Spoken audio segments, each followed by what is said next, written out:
tarde. O reino dos céus é semelhante a um pai de família que saiu de madrugada, a fim de assalariar trabalhadores para a sua vinha. Tendo convencionado com os trabalhadores que pagariam 1 denário a cada um por dia, mandou-os para a vinha.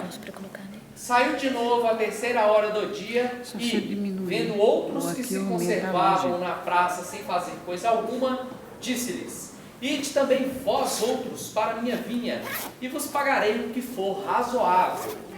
Então percebam o jogo de palavras aqui. Na primeira hora ele chamou os seus trabalhadores, aqueles que estavam lá com ele já. Então a gente entende que aqueles eram trabalhadores que já eram mais fiéis, eles já estavam ali há mais tempo, e combinou com eles o pagamento de 1 denário ao final do expediente. Então guarda essa informação que ela vai ser importante para a gente no final, tá bom? E aí, aqui ele conta que saiu de novo na 3ª hora do dia, ou seja, tinham passado uma parte do expediente para buscar mais trabalhadores. E aí, ele chamou os trabalhadores que estavam na praça sem fazer coisa alguma e disse-lhes: ide também vós outros para a minha vinha, e vos pagarei o que for razoável. Então percebe que com esses trabalhadores ele não fez acordo de valor não, ele só disse que vai pagar o que for razoável no final do dia. E eles foram. Saiu novamente à 6ª hora, e a hora 9ª do dia, e fez o mesmo. Então ele saiu depois, bem próximo ao final do expediente, para chamar mais trabalhadores ali, para finalizarem o trabalho na vinha dele. Saindo mais uma vez a hora 1/10, encontrou ainda outros que estavam desocupados, aos quais disse: por que permaneceis aí o dia inteiro sem trabalhar? Disseram eles, que ninguém nos assalariou. Ele então lhes disse: ide vós também para a minha vinha. Então percebam aí que já faltando um pouquinho do expediente acabar, e mesmo assim ele continuou contratando trabalhadores para a vinha dele.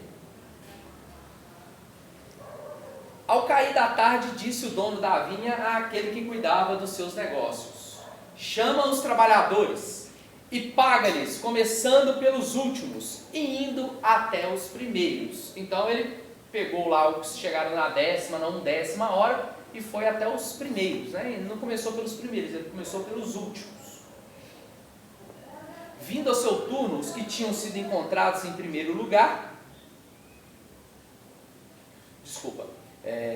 aproximando-se então, os que só a 1/10 hora haviam chegado, receberam 1 denário cada um. Então, peraí então, já começa um pequeno problema.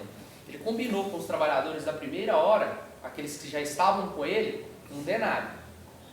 E ele chamou os últimos, ou seja, os que chegaram na última hora, na 1/10 hora, e deu a cada um deles 1 denário.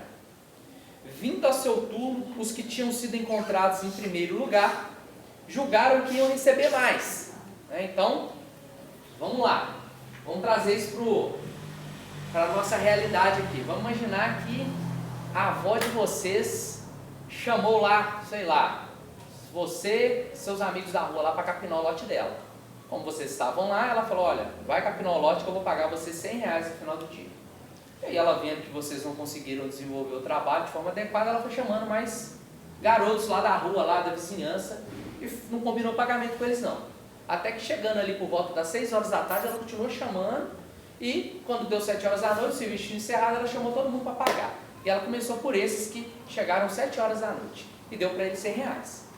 Vocês que estavam lá em primeiro, vocês já pensaram, né? Se eles ganharam 100, eu vou ganhar mais. Não é assim? Então, guarda isso aí, gente. Vamos lá. Porém, receberam apenas 1 denário cada um. Então, tanto os últimos como os primeiros receberam a mesma paga. Recebendo, queixaram-se ao pai de família, dizendo: estes últimos trabalharam apenas 1 hora, e lhes dá tanto quanto a nós que suportamos o peso do dia e do calor. Mas, respondendo, disse o dono da vinha a um deles: meu amigo, não te causo dano algum? Não convencionastes comigo receber 1 denário pelo teu dia? Toma o que te pertence e vai-te. Apraz-me a mim dar a este último tanto quanto a ti. Não me é, então, lícito fazer o que quero? Tens mau olho porque sou bom? Assim, os últimos serão os primeiros, e os primeiros serão os últimos. Porque muitos são chamados, e poucos os escolhidos. Parábola do festim de bodas. Então nós vamos encontrar isso aqui na Bíblia, Mateus capítulo 20, versículos de 1 a 16. Então vamos lá, vamos dar uma pequena pincelada nisso aqui. Qual que é o sentimento que nós temos ali nessa passagem? Qual que é a emoção, qual que é o sentimento, qual que é o daqueles trabalhadores da primeira hora ao observarem os da última hora ganharam o mesmo tanto que eles? Aí tem insatisfação e inveja. Perfeito. Insatisfação e inveja. Porque ele combinou, né? Por exemplo, você combina comigo, vou te dar tanto. Se eu estou satisfeito, eu tenho que dar conta do meu. O problema do outro vai ganhar mais. Não é? Não, assim, é meu ponto de vista. Claro. O combinado não sai caro, não é assim que diz o ditado, que eu combinei com você. Mas nós, seres humanos, nós, seres inferiores ainda, espíritos inferiores, nós temos o chamado olhinho gordo. E aí, muitas vezes, a gente não percebe. E o pai de família foi bem direto no que ele disse: olha, o dinheiro é meu, eu faço dele o que bem entender. Eu combinei com você um denário, não estou te causando dano algum, não estou tirando de você para dar para ele. Estou te dando o seu um denário que eu combinei com você. Agora, o que eu faço com o meu dinheiro não te diz respeito.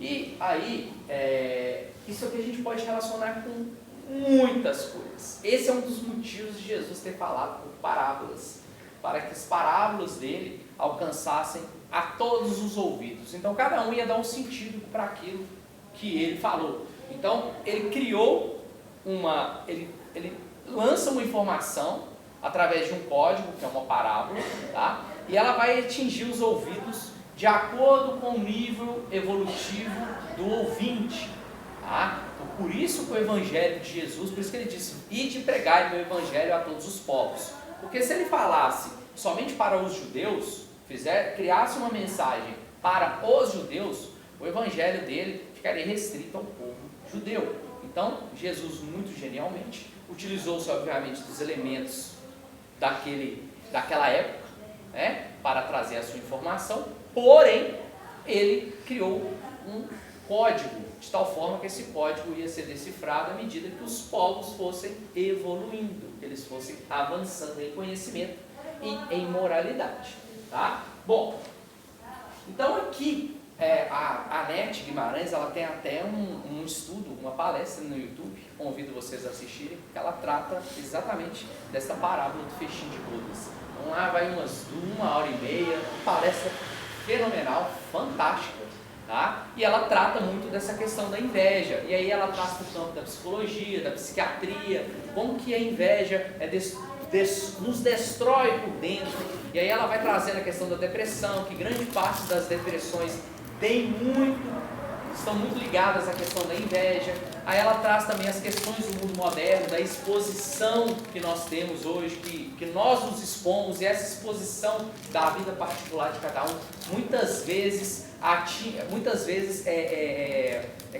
suscitam inveja em outras pessoas. É como que as redes sociais tem um peso enorme em relação a esse tipo de coisa, tá bom? Então essa palestra dela, eu convido vocês a assistirem. Eu não vou entrar aqui em detalhes porque o nosso tempo não permite, tá? Depois como é que ela chama, Lu? Oi? Anete Guimarães. Depois eu vou trazer o link direitinho dessa palestra, que eu tenho ela gravada lá, é um pouquinho difícil de achar, porque pelo nome assim vocês não vão encontrar não. Eu vou trazer lá e eu deixo aqui com vocês depois, tá bom?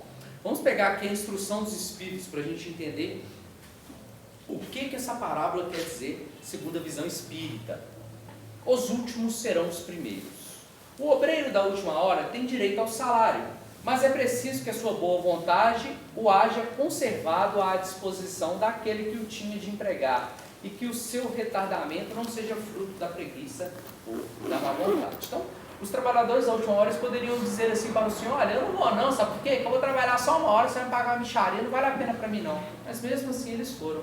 Aí o senhor lá, o dono da vinha, resolveu recompensá-los pela sua boa vontade, de apesar de estarem indo na última hora e não esperarem muito, porque ele não combinou valor, ele resolveu dar um denário, mostrando que a boa vontade e a disposição para o trabalho e para a labuta, elas devem ser recompensadas. Né? Por que ele deu o mesmo tanto para um e para o outro? Porque os que estavam ali já estavam ali, era conveniente para eles o trabalho. Enquanto que os últimos, na maior parte, se você chegar aqui para você falar assim, eu vou te pagar aí proporcional às horas que você trabalhar, chega 5 horas da tarde, você vai trabalhar até às 6. Pô, vou ter um esforço danado, vou trabalhar 1 hora só, não vou conseguir desenvolver nada, não, obrigado, eu não quero não. A maioria das pessoas vai agir assim, vai pensar dessa forma e simplesmente vai descartar. Então o Senhor da vinha resolveu recompensá-los pela sua boa vontade, pela sua presteza ali, por mostrar disposição para o trabalho.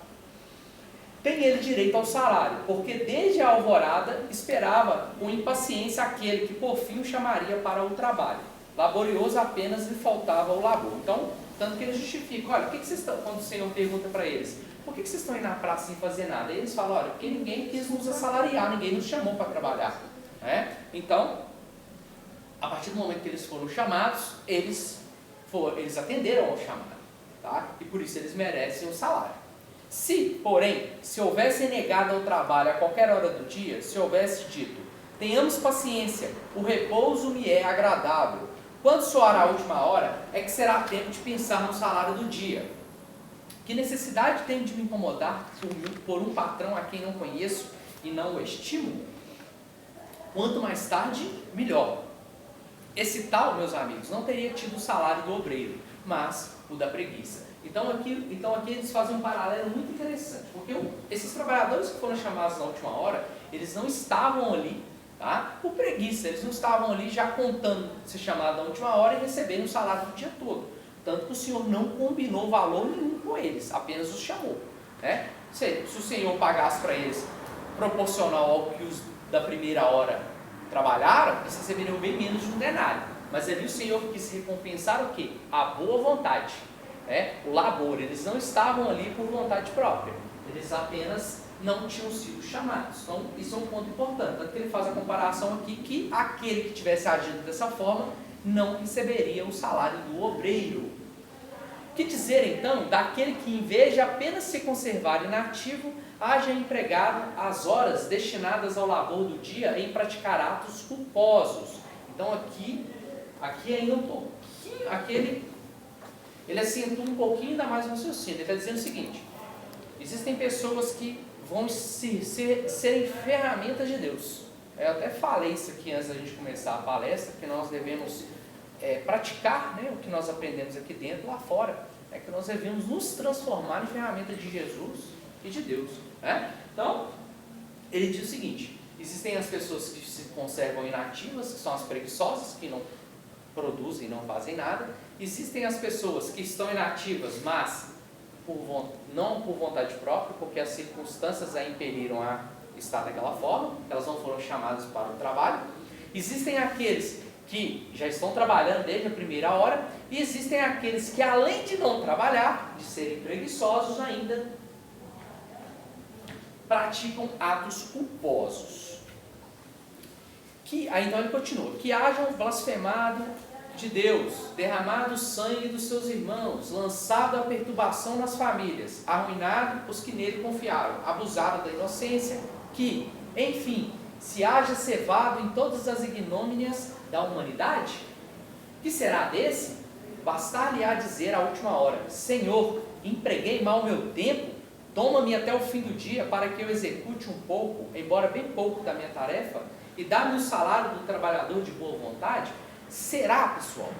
Será que vai ser justo para esses? Porque lá na vinha nós tínhamos uma situação específica da vinha, onde que aqueles trabalhadores da última hora, eles foram chamados e eles foram com a maior boa vontade.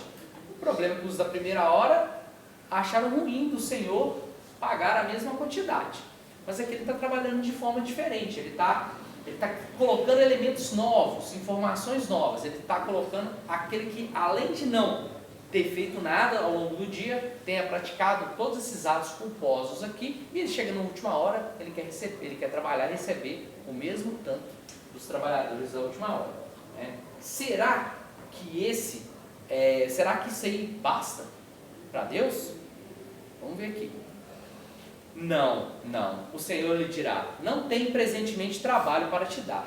Malbaratastes o teu tempo. esquecestes o que havias aprendido, já não sabes trabalhar na minha vinha. Recomeça, portanto, a aprender, e, quando te achares mais bem disposto, vem ter comigo, e eu te franquearei o meu vasto campo, onde poderás trabalhar a qualquer hora do dia. Então vamos lá. Vamos trazer agora para a realidade da coisa mesmo. Vamos imaginar que essa vinha é a Terra, é o nosso planeta. Bom, e aqui nós vamos ter campos de trabalho de todas as formas e de todos os tipos, para todas as pessoas, para todos os tipos de espíritos, sejam eles encarnados ou desencarnados. Então a gente pode considerar a Terra como uma grande oficina de trabalho, onde cada um aí vai desempenhar uma função, né, e essas funções vão se transformando e vão se modificando ao longo das inúmeras encarnações que nós vamos tendo aqui na Terra. Tá bom? Então vamos imaginar uma pessoa que veio ter aqui na Terra. Chegou aqui um espírito há 10 mil anos atrás. E nesses 10 mil anos ela teve várias vidas e ela fez várias coisas ao longo dessas vidas e ela nunca aproveitou o tempo dela aqui na Terra. Todas as encarnações dela, ela sempre estava ali arrumando confusão, acumulando débitos, enfim. E aí chega o momento do decreto planetário, onde vai haver a separação do joio e do trigo. Então essas entidades, esses homens e essas mulheres, esses espíritos, tá? Que observando a chegada desses últimos momentos, pressentindo, resolvem se transformar. Olha, não, eu quero trabalhar, eu quero fazer alguma coisa, eu quero mudar. Será que eles vão ter a oportunidade de renascer aqui na Terra? Será que eles vão ter mais uma chance? Deus já deu todas as possibilidades aqui na oficina terrestre para eles. Então o que ele diz? Olha, você vai continuar tendo suas oportunidades, mas não aqui nesta vinha. Eu vou te colocar você no local para você aprender, no local adequado. Quando você tiver aprendido, você vem ter comigo, que aí eu vou te dar o serviço que você está querendo. Né? Isso a gente pode traduzir basicamente por decreto planetário. Então a informação que ele traz para a gente ali é essa. Né? Findado o tempo de trabalho, não adianta você vir pedir trabalho. Você teve todas as oportunidades necessárias. Deu tempo ali, você não quis contribuir para o progresso do orbe, para o progresso geral das criaturas que aqui habitam, você não vai ter mais a oportunidade de renascer aqui no planeta.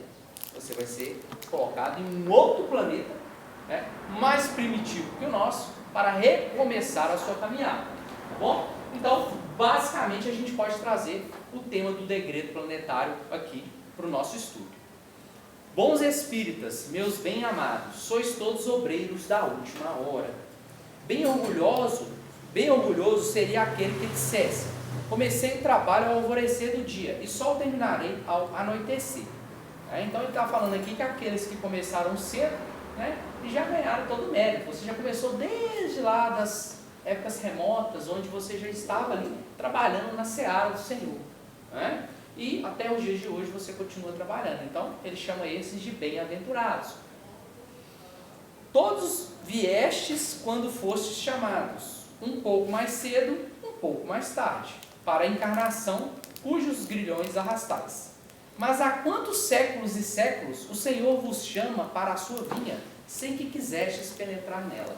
E aqui ele já começa a falar: olha, o Senhor já chamou vocês de diversas formas. Então você vai nascer lá na Índia, você vai ter lá o chamado do Senhor. Você vai ter o amai-vos uns aos outros, não fazer ao outro aquilo que não gostaria que ele fizesse. Então você vai ter toda a doutrina lá na Índia. Você vai lá para o Islã, você vai ter também todos esses chamados. Você vai lá para o cristianismo, vai ter também. Tá? Então, em qualquer lugar que você nascer, você vai ser chamado. Tá? Não só pelos textos, tá? Mas também pela convivência social, pelas pessoas ao seu redor, por tudo aquilo que a vida nos oferece. Tá bom? Ei-vos no momento de embolsar o salário, empregai bem a hora que vos resta, e não esqueçais nunca que a vossa existência, por longa que vos pareça, mais não é do que um instante fugitivo na imensidade dos tempos, que formam para vós a eternidade. Vocês querem saber se o tempo passa rápido? Pergunta aí para quem tem 60, 70 anos. Passa rápido, gente? Quem tem aí 60, 70 anos? Olha, eu já tenho 35, eu já estou com a impressão que o tempo voa. Passa rápido, gente? Passa muito rápido, não é? Muito. Então, passa rápido, não passa, Sandra? Voa, não voa? Eu tenho 35. Gente, eu estou devendo isso, eu não estou fazendo isso. E aí, já que eu vou ter mais 30 anos, vou poder dar conta de fazer tudo que eu tenho que fazer. Eu já tenho a impressão que o tempo passa muito rápido, principalmente depois que eu tive filho, né? Então eu tive essa impressão, ela acelerou de uma forma impressionante. Depois você tem filho, parece que tudo passa rápido, tudo voa. Ainda mais quando você vê os pequenos crescendo, você fala, meu Deus, vai crescendo, coisa voa. Tá? Então aqui ele chama atenção para duas coisas, tá? Primeiro, valorizar o tempo de vocês. Né? A gente estudou muito aqui no livro Nosso Lar, né? E a gente tinha um termo aqui que a gente trabalhou em várias reuniões nossas que se chama contrabandistas do mundo espiritual. Então, o que são os contrabandistas do mundo espiritual?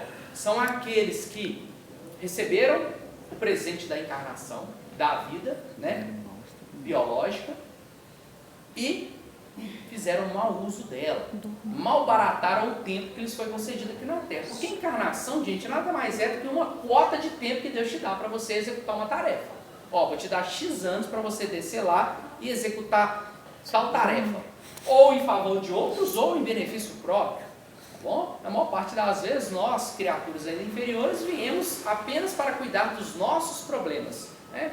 Um pouquinho ali das relações sociais, obviamente todos nós vamos ter um pouquinho de responsabilidade para com o outro, até porque a vida em sociedade ela requer isso, tá? Mas, no cadinho de cada ser ali, cada um de nós veio aqui para a Terra para nos melhorarmos, para pararmos as nossas arestas, eliminarmos os nossos defeitos, para que nós possamos evoluir moral e intelectualmente.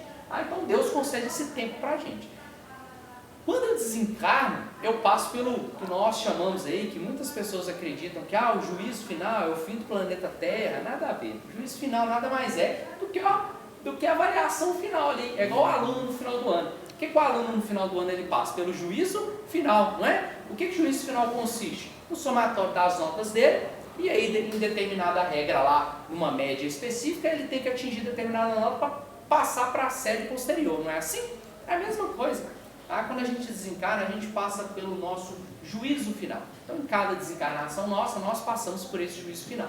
Tá? Há quem vai acreditar também o juízo final em relação à questão da separação do joio e do trigo. Também é válido, tá? Não tem nada de errado, viu, gente? Pode considerar como se fosse uma mega prova, né? Uma prova que vai abranger todas as outras pequenininhas provas que foram as suas encarnações. Não tem o menor problema, também é uma interpretação válida do texto. Tá? Mas, em se tratando desse tema específico, da questão dos contrabandistas do plano espiritual, qual que é o nosso papel? Qual que é o papel do homem inteligente? Qual que é o papel do homem em espírito aqui na Terra? Converter tempo, e o tempo é a sua encarnação basicamente, em moeda espiritual. Então você tem que fazer a conversão. Lembra lá da analogia que a gente fez? Se vocês saírem daqui, vocês vão para o México. Qual é a moeda do México, gente? Vocês sabem? Chama-se peso mexicano. Então, vocês vão chegar lá no México, vocês vão precisar do peso mexicano para comprar. Então, vocês têm que fazer um câmbio. Então, vocês têm que cambiar o real pelo peso mexicano. Senão, você vai chegar lá, seu dinheiro não vai ter valor. Então, você faz essa troca. Tá? É a mesma coisa. Você aqui na Terra, você tem que pegar a moeda de César, ou seja, a moeda do mundo, os bens materiais, tudo aquilo que Deus te ofereceu, e converter em patrimônio espiritual. E patrimônio espiritual basicamente é moral. Ele basicamente é moral. Então, nós acumulamos moeda espiritual, convertendo a matéria, tudo aquilo que Deus nos concede, em valores morais. Não estou entendendo. Pode perguntar, meu querido. Os que desistem no meio do caminho? Oi? E os que desistem no meio do caminho, para a pessoa não ter força para continuar? Você diz aqueles que cometem suicídio? Olha, os que cometem suicídio, eles... A primeira coisa que o suicídio experimenta é o desapontamento. Né? Ele comete o ato de suicídio, ele percebe que ele não acabou com aquilo que ele queria acabar, que era com a vida dele. Ele percebe que ele continua vivo. Então, essa é a primeira coisa que o suicídio experimenta. A partir do momento que ele experimenta o desapontamento, ele começa a se arrepender daquilo que ele fez. E nesse processo de arrependimento, ele vai ter sim novas oportunidades de reencarnação, novas oportunidades de começar de novo, tá? E que isso fique bem claro, que o suicídio, ele atenua ainda mais as existências posteriores. Então, se você comete o ato de suicídio, se você achava aquela vida desinteressante, se você achava aquela vida não estava de acordo com o que você queria, com o que você esperava, as coisas te aborreciam, você vai ter uma existência posterior, porque você não acaba com o princípio inteligente que é o seu espírito. Então o seu espírito vai compulsoriamente voltar a renascer aqui no mundo ou em outros planetas, tá? A casa do Pai tem muitas moradas, e você vai enfrentar condições às vezes mais adversas do que aquela que você tinha naquela existência, tá? Então o suicídio, ele não está ali condenado, igual as pessoas... Muitas religiões, principalmente as religiões tradicionais, trazem, está condenado ali eternamente. Isso não faz sentido nenhum. Tá? Nós somos espíritos imortais, Deus concede para a gente quantas oportunidades forem necessárias. A própria parábola de Jesus aqui diz isso. Então essas horas do dia a gente pode considerar como encarnações. Então os da primeira hora ali são aqueles que nas primeiras oportunidades encarnatórias aqui no planeta já começaram a ser ferramentas de Deus, já começaram a ser ferramentas do Mestre Jesus para trabalharem para o bem do planeta e para o bem próprio deles também. Tá? Os da última hora são aqueles que tropeçaram ao longo do caminho, mas que ali nos instantes finais demonstraram boa vontade em trabalhar. Tá bom? Então, nesse texto a gente também pode trazer essa relação, esse paralelo. Tá bom? Tem muitos livros bons, né, para ler. Oi? Suicídio, livros bons. Livros bons? Memórias de um Suicida. Suicida. Né? Para mim é um clássico. Memórias de um Suicida é um livro fantástico. Eu tenho né? que ler para saber, entender o porquê. Sim. E o desânimo do espírito aqui, né? Quando ele perde a caminhada, perde a vontade de viver e achar que existe a morte. Ela não existe, né? Tanto que lá no Livro dos Espíritos fala, a primeira coisa que o suicida se depara é com o desapontamento. Né? De perceber que o ato dele em eliminar o seu corpo não surtiu efeito nenhum. Na realidade, agravou ainda mais os problemas que ele tinha, porque aliado aos problemas que ele já tinha, ou que ele achava que ele tinha, que muitos problemas que nós criamos na nossa cabeça são fictícios, né? Uma prova disso você tem um problema, eu arrumo um problema 10 vezes pior que aquele problema que você achava que você tinha, ele deixa de existir, né? Ele deixa de existir, como um passo de mágica. Então, aliado aos problemas que aquele espírito tinha ou achava que tinha, ele tem um agravante do ato do suicídio. Né? O ato do suicídio, ele carrega em si uma dor muito grande para aquele espírito que se encontra naquela situação, tá? E a depressão também está trabalhando muitos jovens, né? Depressão, a própria tecnologia que nós temos hoje à disposição, ela mal utilizada, ela traz severos transtornos para a mente, para o corpo das pessoas, tá? A gente ainda está engatinhando, porque toda essa tecnologia é muito recente, nós vamos vir para cá de 2010 para cá, mas já existem estudos, já existem teorias que já trazem esse tema para a baila, mostrando que a tecnologia em excesso, ela é causadora sim também de depressão. A própria exposição nas mídias sociais traz isso muito forte, tá, gente? Então, nós somos seres que nós nos comparamos o tempo inteiro, tá? Então, quando nós vemos lá uma vida ideal de uma pessoa, aquilo me leva muitas vezes a me rebaixar, falar, nossa, aquela pessoa tem tudo e eu não tenho nada. Isso tem muita relação também com a forma como que o mundo nos coloca as coisas, como que só o material importasse. A gente chegou num ponto, num patamar, que eu prefiro que meu filho seja médico e a gente vê esses escândalos de medicina, do que meu filho não seja, sei lá, um desempregado, mas seja uma pessoa íntegra moralmente. Às vezes a gente prefere um médico corrupto, um médico que seja um bandido, do que um filho íntegro, mas que não tem nenhuma relevância social. E isso no mundo tem um apelo muito forte nas mídias sociais. Você pode pegar aí os maiores influenciadores sociais, o que eles fazem? Apenas ostentação material. Enquanto que nós deveríamos ostentar a moralidade e não o contrário, a gente ostenta a materialidade. Então toda essa exposição, toda essa atmosfera materialista, ela tem um impacto muito grande na mente dos jovens, tem um impacto muito grande na mente de todas as pessoas, até das pessoas mais velhas, até da nossa mente, tá? Vocês vão percebam por vocês mesmos como que as mídias, elas têm um impacto muito grande na nossa relação, nas nossas relações sociais. Então, pessoal, nós vamos ter aí vários fatores. E aí a gente vai agregar isso também, os fatores obsessivos, né? A gente vai precisar de quase que um seminário para falar de tudo, viu, gente? Tem os fatores espirituais, né? As obsessões que já vêm de galope atrás, porque toda vez que eu me conecto a determinada esfera do pensamento, que nós funcionamos como se fôssemos um rádio. Quando a gente se conecta em determinada faixa, ali vão ter outras pessoas que estão naquela mesma faixa. E as suas ideias são retroalimentadas, não só pelas suas ideias, mas pelas ideias dos outros. Então nós vamos ter aí os fatores obsessivos atuando dessa forma, tá? Que vão muitas vezes induzir aí cada vez mais a pessoa para o fundo do poço, tá bom? Então, depois, se vocês quiserem, eu posso trazer esse tema aqui, tá? Do suicídio, das depressões, tá bom? Mas voltando aqui para o nosso assunto, para a gente não se perder, tá bom? Deixa eu fazer uma pergunta. Claro. Os déjà vus que a gente existe, não sei se alguém já presenciou. Eu não escutei direito, só escutei o começo, o déjà vu. Eu já vivi vários déjà vus. Certo. Às vezes eu me vejo, eu penso numa situação, pouco tempo depois eu estou vivendo naquela situação, ou no sonho, ou presente. Certo. Aí Você queria saber o que significa isso? Aí, antes, eu vi a gente morta, eu já Deus por tirar essa situação que eu queria ver. Eu não entendi o finalzinho, repete, por favor. É que eu vi a gente morta. Você vê pessoas mortas. Aí eu pedi a Tem Deus quanto por tempo tirar que você isso. vê? Depois que eu pedi, 10 anos que eu parei de ver. Que você parou de ver, mas você via desde sua infância. Não, comecei assim, foi tipo tipo um choque, eu levei tipo um choque. Uhum. Eu me vi naquela situação, eu recuei, mas aquela situação permanecia. E você já trabalhou sua mediunidade alguma vez? Não. Nunca trabalhou sua mediunidade? Nunca teve oportunidade?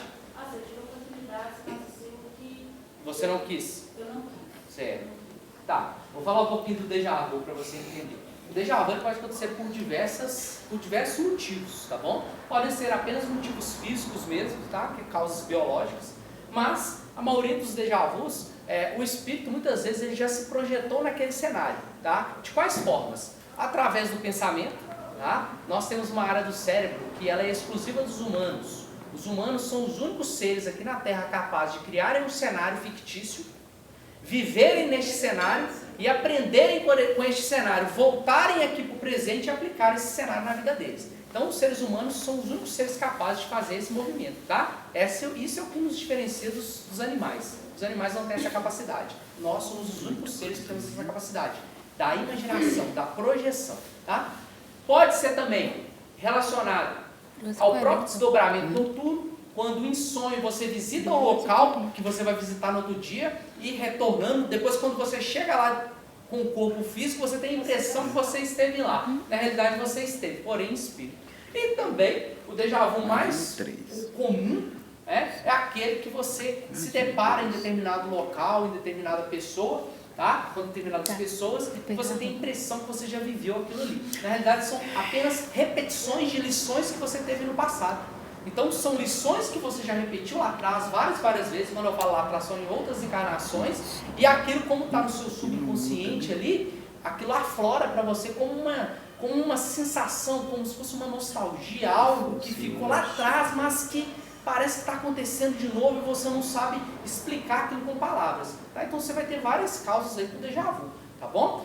A questão de enxergar, de ver pessoas desencarnadas, tá? Isso é um atributo mediúnico, um atributo inerente ao ser humano, tá? Algumas pessoas que têm a mediunidade mais desenvolvida, tá? A clarividência, né? A clareaudiência, vão escutar, vão ver entidades. Isso também pode ser causado por fármacos, tá? Por drogas alucinógenas, por drogas também que você encontra até na própria farmácia, tá? Pode causar também essa dupla vista aí, você conseguir enxergar seres desencarnados. A própria desencarnação, momentos antes da pessoa desencarnar, ela costuma enxergar pessoas desencarnadas. Pode perguntar aí para várias pessoas que já vivenciaram esse momento, esse limiar entre a vida e a morte com pessoas próximas. Vocês vão perceber relatos da pessoa falando: olha, minha tia está aqui, olha, minha mãe está aqui, olha, minha avó está aqui. mostrando que ela está enxergando uma pessoa que já desencarnou também. Né? Então você vai ter aí a mediunidade se manifestando de diversas formas. O que eu digo para você é: procure o DOI, orientação espiritual, tá? Para você trabalhar a sua mediunidade. 5h30 da tarde, todo sábado, o Sérgio conduz a reunião de desenvolvimento mediúnico. Essa matéria eu Mas é assim mesmo. Mas é assim mesmo, tá? Mas à medida que você for estudando e for aprendendo, você vai ficando mais tranquila, Porque tá? não é mexer nele, não é essa expressão, né? Porque eles é que procuram ela.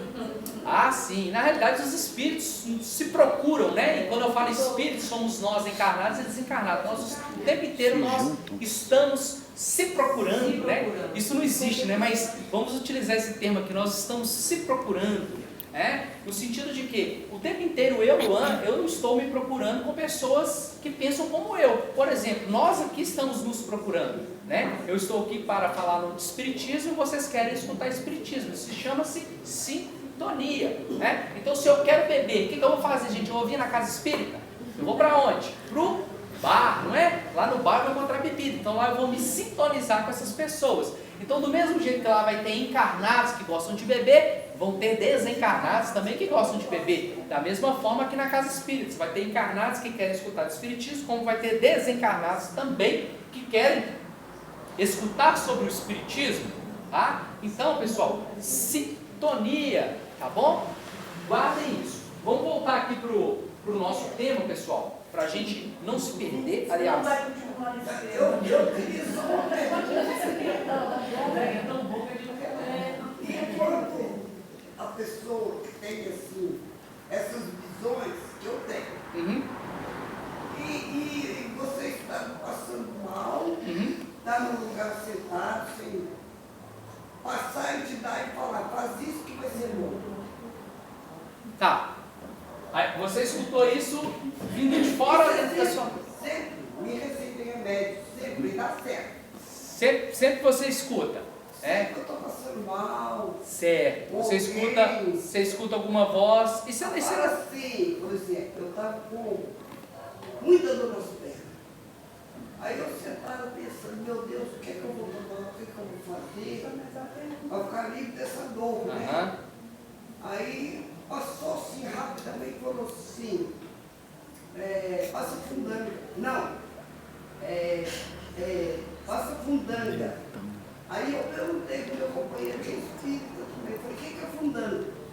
Ele falou, fundanga é pó. Aí ele falou, manda eu para lavar minhas pernas com fundanga. Ele falou, eu nunca vi lavar. Aí passou de novo. Não é lavar não, é passar. E você só escutou ou você viu também? Você só escutou ou você viu também? Eu vejo isso sempre. Você está perguntando em relação à sua mediunidade ou você está perguntando naquilo que eles te indicaram?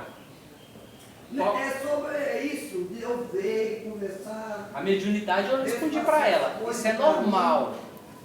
Mediunidade é inerente à condição humana. Todos vocês que estão embaixo são médiuns, tá? Todo mundo, isso é inerente. O que é inerente? Faz parte da condição humana, tá bom? É igual faz parte da condição humana, dentro, obviamente, da saúde plena, você ter 2 braços, 2 pernas, 5 dedos, é a mesma coisa. Mediunidade faz parte da nossa existência, tá? A mediunidade, ela vai se manifestar de formas quase que infinitas, tá? Cada indivíduo, por ser único, vai manifestar a mediunidade de uma forma única. Vai ter similaridades? Vai, o seu caso tem similaridade com o dela, mas o seu já é um pouco diferente do dela, tá? Em relação a você receber a indicação de alguma coisa, de um caminho a se tomar, de uma decisão a se fazer, isso pode acontecer? Pode, mas lembre-se sempre, os espíritos, eles vão te ajudar? Vão sempre tentar te ajudar, tá? Mas eles nunca vão interferir na sua vontade. A partir do momento que algo que é colocado para você começa a ser imposto ou começa a te controlar, aí você tem um problema de obsessão, você tem um problema obsessivo. Então a linha é bem tênue entre você ser influenciado positivamente e você ser influenciado negativamente, tá? E o que vai te ajudar a distinguir um do outro é apenas o estudo, tá? Então você tem que ler, você tem que estudar, você tem que aprender, para você aprender a distinguir o que é uma informação justa de uma informação que não é tão boa para você, tá certo? Os elementos naturais da natureza, eles têm características fármacas, tá? Até porque grande parte dos nossos remédios, eles são provenientes dos elementos naturais. Apenas a indústria farmacêutica sintetiza esses elementos e coloca ele numa cápsula para você, tá bom? Mas a maior parte dos elementos, todos os elementos, eles vêm da natureza. O homem apenas ali os transforma, incrementa eles, potencializa esses elementos. Então, obviamente, algo da natureza pode sim te fazer bem. Nós temos aí vários remédios naturais, tá? Agora, voltando no cerne da sua pergunta, um espírito me falou uma coisa, será que porque um espírito me falou uma coisa, aquilo é certo? Será? Claro que não, tem espíritos que sabem menos que os homens encarnados. Como é que você vai dar ouvido com um espírito se você não sabe se aquilo ali, como diziam os antigos, é um espírito de Deus? Você sabe se ele é um espírito de Deus, se ele não for um espírito de Deus? O espírito de Deus na realidade é um espírito bom, tá? Todos os espíritos são de Deus, tá bom, gente? Mesmo os irmãozinhos que estão lá nas trevas, eles são de Deus também. Mas, brincando com as palavras, o Espírito de Deus é aquele Espírito bom. Será que aquele Espírito é bom? Como que você vai distinguir isso? Então você tem que tomar cuidado, você tem que ter senso crítico, tá? Porque às vezes, por tentando te ajudar, você achando que ele está te ajudando, ele vai estar te atrapalhando, tá bom? Já teve em outros lugares que falaram comigo que eu sou evidente, que eu vejo as coisas. A vidência em si, ela é um pouquinho diferente disso aí que você está falando, tá? A vidência tem mais a ver com premonição, com ver alguma coisa lá no futuro, mas também tem a ver com enxergar, tanto que chama-se clarividência, é você enxergar o mundo espiritual, tá? E aí ele vai se manifestar de diversas formas, em vários graus. Tem gente que vê constantemente, tem gente que não consegue distinguir encarnado e desencarnado, né? Tem gente que às vezes vê só vultos, tem gente que às vezes só escuta, tá bom? Mas isso é normal. Mesmo as pessoas que acham que não escutam os espíritos, constantemente as ideias delas estão sendo influenciadas pelos outros espíritos, sem elas perceberem. Então elas vão ter ali pensamentos chegando na mente delas que são alheios à vontade dela. Pergunta para um depressivo para você ver os pensamentos que chegam na cabeça dele. Você vai entender o que é influência obsessiva. A maior parte dos quadros, dos pensamentos que chegam na mente dele, não são dele, mas ele toma como se fosse dele porque ele não sabe distinguir, ele está num processo obsessivo. A única solução é ele tirar a vida dele, e na realidade quem está colocando isso na cabeça dele é um espírito obsessor, tá? Deixa a mocinha lá atrás perguntar, que ela levantou a mão. Estava falando sobre sintonia de ambiente, mas, por exemplo, eu posso ter uma sintonia, algo mais espiritual com pessoas que já passaram na minha vida, ou algo do tipo. Deixa eu ver, gente, me perdoa, tá? Eu tenho perda auditiva, eu não escuto direito, viu? Só falando para vocês, eu tenho perda auditiva dos dois ouvidos aqui. Não sou deficiente, sou quase deficiente, mas eu tenho perda auditiva. Deixa eu ver se eu te entendi corretamente. Você disse que eu estava falando de sintonia e que você queria saber se você se sintoniza com... Tipo assim, você estava falando sobre sintonia de pessoas em ambientes. Ok. Por exemplo, ter sintonia com pessoas que, por exemplo, que passaram na minha vida ou algo tipo, uma coisa mais espiritual. Sim, o tempo inteiro você vai estar sintonizado com aquilo que lhe apraz, tá? Sintonia não quer dizer que é algo bom, tá, gente? Isso fique bem claro. Por exemplo, eu sou ladrão de banco. Eu vou me sintonizar com quem, gente? Com outros ladrões de banco. Vou me sentir super bem quando eu estiver reunido com um ladrão de banco. É uma coisa boa, gente? Não. Mas é a sintonia que me apraz. Então você tem que ficar bem claro, viu? Porque às vezes eu falo assim, eu não me sintonizei com essa pessoa não gostei, meu santo não bateu com dela. A gente tem isso, né? Meu santo não bateu com dela. Não é assim que a gente coloca? Isso é o quê? Seria uma distonia, não é? Sintonia é o quê? Tá junto ali, ó, pensa igual. Distonia é o quê? Que está distante uma sintonia da outra, tá? Então, muitas vezes você fala assim, meu santo não bateu com dela, mas na verdade quem é ruim é você, por isso que seu santo não bateu com dela, que a pessoa é boa demais e ela pede você vai ficar envergonhado porque o seu santo não bateu com dela, tá? Então toma cuidado com esse negócio de sintonia, porque você vai achar que seu santo não bateu com a pessoa, você vai achar que a pessoa é ruim, e na realidade o ruim é você, viu, gente? Tome, nem sempre, mas, eu estou falando para vocês não criarem expectativas sobre vocês, tá? Porque você vai falar assim, nossa, não, eu sou muito bom, sou muito perigoso, meu santo não bateu com dela, é porque ela é ruim, não eu. Então tome cuidado com isso. Você pode achar que foi de alguma do passado e você não consegue. Olha pra pessoa e não sente nada, porque tipo assim, já tive. Muito bom sua Por isso que pergunta. não acho que tá certo. Muito bom sua pergunta. Vamos colocar a seguinte situação. Vamos colocar que você nasceu numa família, você tem 5 irmãos, tá? Aí você nasceu 5 irmãos, é você e mais 4. E aí você se dá bem, super bem com 2 irmãos seus, mas com os outros 2, nossa senhora, você olha pra eles até arrepia, igual o gato, né? Sai de pé de um. Né?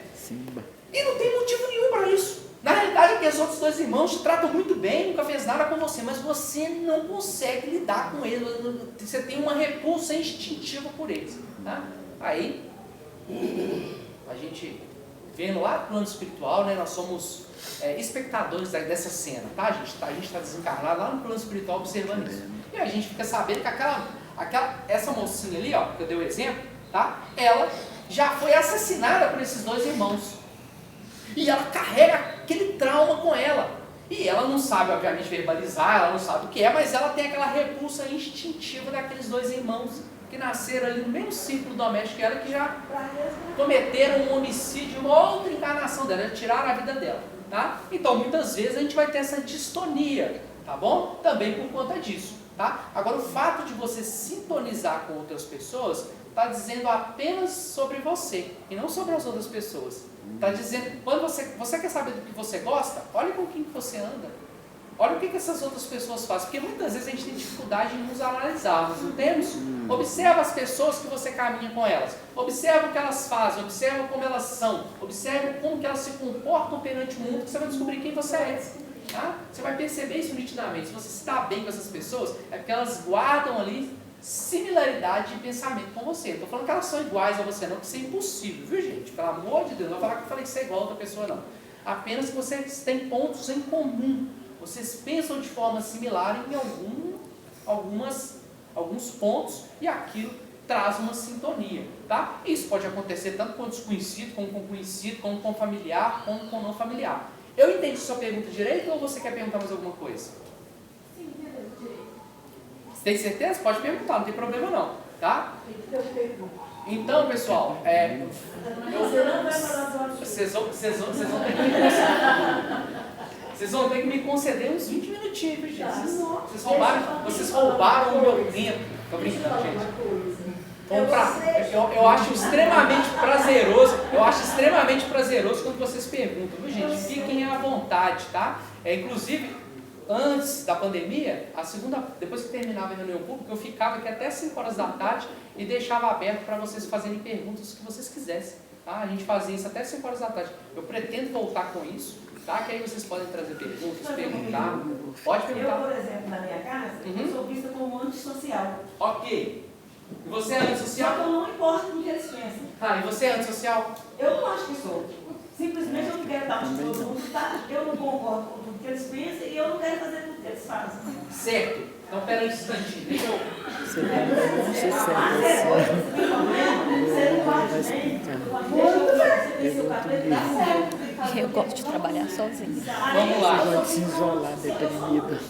Então, vamos lá. Ó, vamos lá, pessoal. Vou responder a sua pergunta. Vamos lá. Gente, eu cansei de responder vocês, agora eu vou colar, tá? Aqui, ó. Capítulo 6. Vida espírita. Vamos lá. Página 155. Vou ler para você, tá?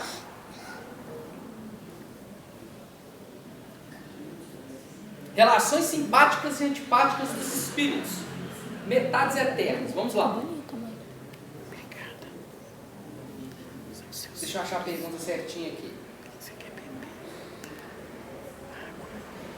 Existe ódio entre os espíritos? Existe ódio entre os espíritos, gente? Existe? Sim. Existe? Eu acredito Quem acha que que existe, sim. levanta a mão. Eu também acho que sim. Eu também acho que existe. Mas vamos lá. Vamos entender aqui.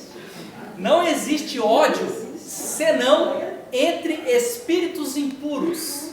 E são eles que insuflam entre vós as inimizades e as dissensões. Então todos nós somos espíritos impuros. Não há novidade nenhuma, tá? É perfeito. ela fala assim, você vai estar no lugar, você não vai. Não. De repente você vai depois que não tem Pega nada a ver, que pra mim é bom Sim. pra ele. Sim. Você, simplesmente, você não gosta daquilo que eles fazem e você quer ficar no seu canto. Mas também não condeno ninguém, nem fala, você não pode fazer isso. Eu deixo cada um o brincadeira. Sim. Você acha que o Chico Xavier gostava de ir na cadeia rezar para os presos? Do ambiente em si? Você acha que ele era um ambiente prazeroso dele estar? Você acha que era um ambiente prazeroso para o Chico estar encarnado aqui na Terra, executando a missão dele? Com o peso da matéria esmagando ele? O olho torto, coitado. Problema cardíaco, problema de visão. Pobre. Mas ele amava profundamente, ele conseguiria. E ele amava estar. Qual que é a diferença do espírito superior para a gente, pessoal? Como nós somos espíritos imperfeitos, tudo aquilo que não nos agrada, a gente tem sempre a retaliar, a afastar da gente. O espírito superior, ele nunca afasta aquilo que incomoda ele. Muitas vezes ele traz para perto e transforma aquilo. Essa é a diferença do espírito superior com o espírito inferior. Você acha que Jesus renasceu aqui na Terra? Você acha que isso aqui para ele era gostoso, estar aqui na Terra? Ser crucificado, ter apanhado igual cachorro, ter sido judiado, ter sido virado piada, que até hoje ainda é piada em muitos locais. Você acha que para ele isso, essa situação em si foi boa? Né? Não, mas ele sempre teve espírito de união. Ele nunca... A primeira coisa, qual que foi a primeira coisa que Jesus fez quando ele desencarnou? Quem sabe? Ele desencarnou, né? Aí passou-se os dias até ele aparecer para os apóstolos. Teve um intervalo ali. Esse intervalo, o que ele fez lá no plano espiritual? Onde é que ele foi? Dizem que é o inferno. Hã? Diz que foi o inferno, né? Isso. O que ele foi fazer lá? Buscar O inferno não existe, mas tudo bem, que ele foi ao inferno. O que ele foi fazer lá? Buscar Judas. Ele foi buscar Judas. Ele foi lá embaixo resgatar Judas. Porque Judas suicidou. Porque Judas ele não traiu Jesus, igual como todo mundo pensa. Na realidade, Judas, ele achou que Jesus seria o rei dos judeus, o rei material. Ele achou que Jesus ia sentar no trono e ia colocar uma coroa. E aí ele fez de tudo para que aquilo acontecesse. Só que ele não entendeu que o reino de Jesus era espiritual, não era um reino material. E aí ele se enganou e ele achou que era aquilo ali. Quando ele viu o que aconteceu com o mestre, ele foi lá e se enforcou de arrependimento. Judas não traiu Jesus, igual todo mundo acha que o pessoal queima Judas. Mas Jesus já sabia que ele ia cometer. Jesus sabia, por conta da imperfeição dele, Jesus sabia. Né? Jesus sabia por causa disso. Mas Jesus nunca condenou ele. Tanto que ele não traiu Jesus, igual todo mundo pensa. Não, ele foi lá, botou uma adaga nas costas de Jesus e entregou Jesus. Ele fez isso, tá, gente? Se vocês achavam que ele tinha feito isso, vocês já podem desachar, tá? O maior sofrimento de Jesus Cristo não foi a crucificação, não. Foi sair do patamar de evolução. Exatamente, foi o mais difícil, exatamente, você falou tudo. O mais difícil foi Jesus reencarnar, porque desencarnar foi fácil. Mas enfim, voltando aqui, porque o nosso tempo é curto. já acabou. E acabou mesmo. Vocês acabaram com o meu planejamento, viu, gente? Vocês acabaram com o meu planejamento, viu? Oh, isso de Judas eu não Vocês sabia. acabaram com o meu planejamento. Isso de Judas eu não sabia, não. Eu sou diferente. Oi? Eu sou diferente. Ok. Eu não me adepto à multidão. Ok. Nem em casa com convidados. Eu também não. Nem em lugar nenhum. Ok. Faço o trabalho que tiver que fazer, mas eu não consigo me adequar. Ok. Quando eu estou assim, eu não vou em festa, eu não vou em lugar nenhum. No caderno. Quando eu vejo as pessoas bebendo, eu não vejo imagem, mas eu vejo que o outro delas tem alguma coisa que está mexendo, entendeu? E que me assusta. Então, de vez em quando, eu olho no chão e eu vejo algumas coisas rastejando. Então, quer dizer, Hoje aqui está um festival de mediunidade. eu me afastei, Se enforcou. Elas, minhas irmãs, não vou a lugar algum, não tenho coragem, porque eu não sei o que eu vou encontrar. Ó, vou dar o exemplo da minha esposa para você, tá? A minha esposa, ela não era espírita. Eu conheci ela tinha 16 anos. E ela me relatava que ela acordava de noite gritando. Que ela via ela na cama deitada e não conseguia voltar para o corpo dela. Ela se desdobrava, e ficava desesperada. Eu falei para ela assim, olha lá, como eu sou espírita desde quando eu me entendo por gente, Por vontade própria, tá, gente? Lá em casa somos 5, meu pai é ateu agnóstico, meu irmão é ateu agnóstico, minha irmã tanto não pede nem cheira, é só eu e minha mãe.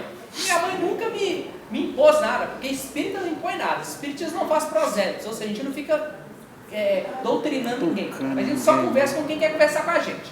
Então, eu falei com a minha esposa, falei, Larissa, você é médium, vamos ser espírita? Vamos cuidar disso? Vamos lá. Ela veio ser espírita e ela começou a desenvolver a mediunidade dela, né? Então, ela começou a aprender a controlar a mediunidade dela. Antes, ela falava comigo, Luan, eu andava no centro da cidade, a minha cabeça parecia que ia explodir. Eles ficavam me assediando, falando na minha cabeça, porque o médium, quando um espírito desencarnado, que está querendo pedir socorro, identifica um médium, ele vê um médium como se fosse uma luzinha no meio da multidão, como se fosse uma vela acesa, então ele vai atrás ali, fica doido, eles aglomeram, fica em cima, e aquilo, se o médium não tiver controle, não trabalhar a mediunidade dele, ele pode até enlouquecer, ele pode até suicidar, porque a pessoa fica esquizofrênica literalmente. Tanto que nos sanatórios antigamente, lá tinha muito mais médiuns do que loucos, realmente. Tá? Só que como a medicina humana não conseguia tratar isso, é melhor isolar o cara que estava ali doidão, achava que estava doidão, e deixar ele trancado lá e tinha um monte de droga nele que resolvia. Tá? Então quando você desenvolve sua mediunidade, você aprende a lidar com essas situações. Eu também, eu estou falando pessoalmente, tá? Eu não tenho mediunidade aflorada como vocês. Tá? Minha mediunidade é apenas intuitiva, ela só serve para mim falar, tá? Então quando eu estou aqui em cima falando, eu sou muito influenciado, eu consigo perceber isso, é apenas assim. Se eu não estiver sendo influenciado aqui pela espiritualidade, gente, não sai nada da minha boca, não se enganem, tá? Eu sou apenas aqui uma ferramenta, e eu antes das reuniões eu sempre agradeço e peço a ajuda deles, porque senão não vai funcionar, tá bom? Mas voltando no que você disse, quando você trabalha sua mediunidade, você consegue controlar essas situações, tá? Isso vale tanto para você como para você, tá? Você vai aprendendo. E aí você tem lá o estudo dos livros espíritos, o livro dos médios. Então é isso que eu faço, eu tenho todos os livros, então eu leio para mim estudar e encontrar o cara, mas até hoje é difícil. Mesmo numa resenha em casa. Mas você já trabalhou sua mediunidade? Porque mediunidade que não é trabalhada, ela vira patologia, ela vira doença. Eu já trabalhei, mas ninguém me explicou que me ensinou. Então você tem que voltar a trabalhar. Tem que voltar a trabalhar. A casa tem um monte de reunião. E o melhor hospital da alma é a casa do caminho, casa espírita. Exatamente. Todo mundo esquece disso, todo mundo procura médico, psicólogo com remédio muito sério, que também é importante. Sim. Mas o hospital da alma, que é uma casa espírita, todo mundo ignora. Exatamente. E muita gente cria problemas aí psiquiátricos, psicológicos, de toda ordem, por conta de mediunidade desequilibrada. Tá bom, pessoal? Bom, pessoal, vamos lá, vamos voltar aqui, nosso tempo acabou, não tem problema, viu, gente? Estou brincando com vocês, tá? É um prazer enorme, tá? A gente deixa a nossa parábola aqui para depois, que é igual eu falo, né? Muitas vezes a gente está aqui fazendo uma palestra, falando de um tema aleatório, mas o pessoal embaixo está cheio de dúvida, cheio de perguntas para fazer, e às vezes aquilo que eu falei aqui não serviu para nada. A pessoa está com uma dúvida gigantesca ali. Tá, eu vou fazer o seguinte com vocês, calma, vou fazer o seguinte. Eu vou terminar a palestra, depois que eu terminar a palestra e distribuir a água, vocês sentem-se aí, quem quiser ficar, e aí vocês perguntem para mim o que vocês quiserem. Eu vou dar meia hora para vocês. Pode ser? Combinar? Tá? Porque aí eu libero quem eu preciso liberar, quem precisa sair, e eu fico com vocês. Vai ser um prazer enorme. Combinar? Então vamos lá então. Vamos fazer a nossa prece de radiação, não vamos fazer a canção hoje, vamos direto para a prece, tá? E aí depois nós vamos começar o último capítulo do livro Nosso Lar, tão aguardado, maravilhoso aqui, que a gente leu ele ao longo desses últimos 2 anos. Então, fazendo uma breve retrospectiva do capítulo da semana passada, o que aconteceu no capítulo da semana passada? André Luiz voltou para a casa dele, né? E aí ele se deparou com tudo aquilo que ele não queria se deparar. Ele descobriu que a esposa, a viúva dele, que não é esposa mais, era viúva, tinha se consorciado com outro homem. E André Luiz foi do céu ao inferno em questão de segundos, né? Já viu a casa dele toda mudada, a mobília tinha toda modificada, não tinha foto dele mais, os filhos dele eram não queria nem saber dele, só uma filha dele lá que lembrava dele com saudade. A mulher dele tinha proibido até de falar o nome dele dentro da casa, que desagradava o Ernesto, que era o novo marido dela. Enfim, toda uma diferença. E André Luiz se deparou com aquele ambiente totalmente inóspito a ele. Então ele chegou ali, ele ficou sufocado. Então ele se deparou com o Ernesto que estava doente, acamado, com 3 entidades obscuras ao redor dele, e ficou assim, meu Deus, o que eu faço? Será que eu vou virar a 4ª entidade obscura para obsediar o pobre coitado lá? A maioria das pessoas se transformaram numa 4ª entidade obscura ali, né, para poder ficar do ciúme, né? Mas o André Luiz, ele parou, respirou e falou assim, eu não sou mais um homem da terra, eu não posso pensar mais como um homem da terra. E aí, toda a história se desenrolou ali, né? E aí, no capítulo 50... Oi? Eu li o livro. Você leu? Maravilhoso, né? Uhum. Maravilhoso, né? Isso aqui, ó, é um absurdo quem não leu isso aqui, viu, gente? Eu li, já reli, já emprestei os outros. Isso aí. Leio 10 vezes. Eu já li esse livro aqui, ó. Essa vez que eu estou lendo com vocês é a 4ª vez, tá? Vamos lá. Na segunda noite, sentia-me cansadíssimo. Então, André Luiz estava lá na casa que era dele, que não é mais dele, tá? Foi emprestada por Deus para ele e ele desencarnou, ficou para os descendentes, para a esposa, não é dele mais, tá?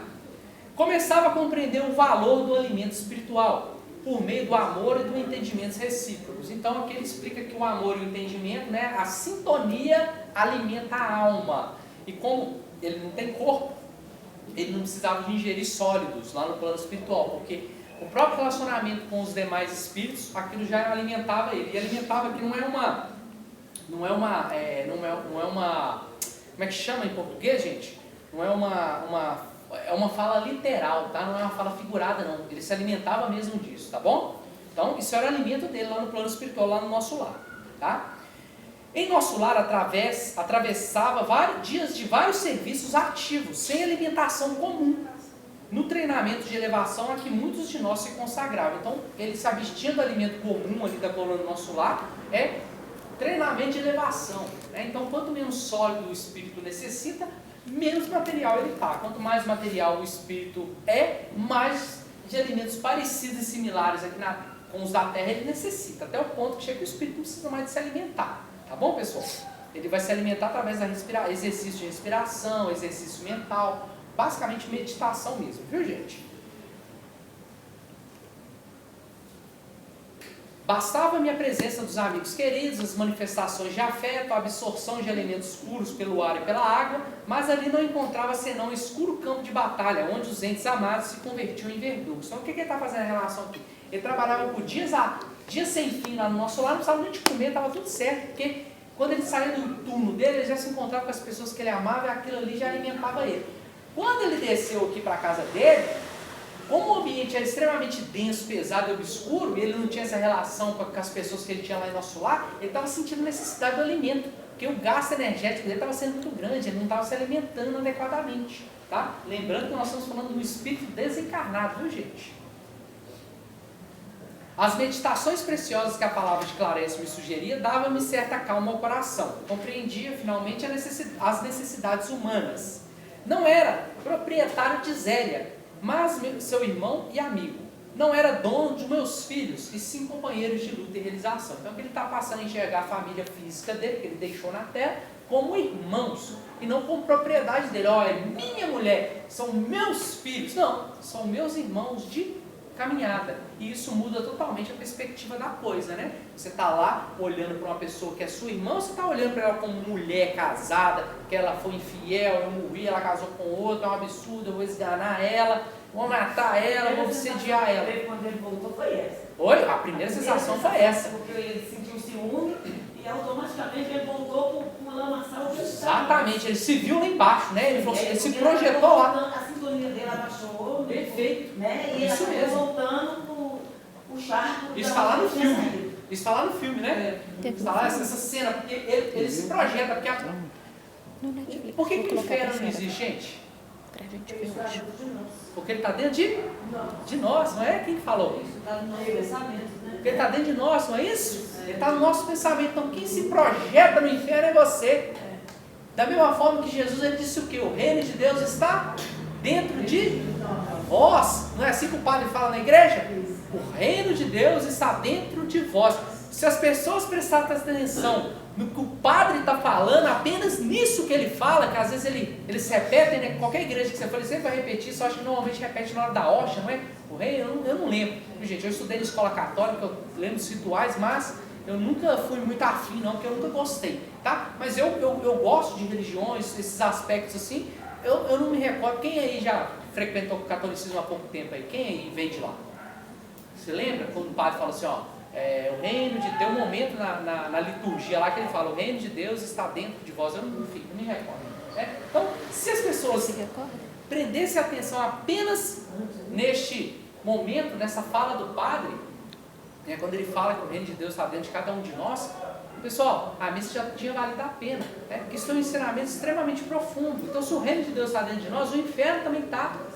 E quem projeta ele na nossa realidade somos nós mesmos. Então, se você carrega o reino de Deus dentro de você, ao redor vai se projetar o reino de Deus. Da mesma forma que se você carrega o inferno dentro de você, aquilo vai ser projetado ao seu redor. E como que isso se projeta? É naquele marido que bebe na rua, chega em casa e espanca a mulher. Está carregando o inferno dentro dele. E apenas ele está manifestando aquele inferno onde é que ele toca. Então tudo que ele toca apodrece, porque ele está podre por dentro. Da mesma forma que a pessoa iluminada, tudo que ela toca se ilumina.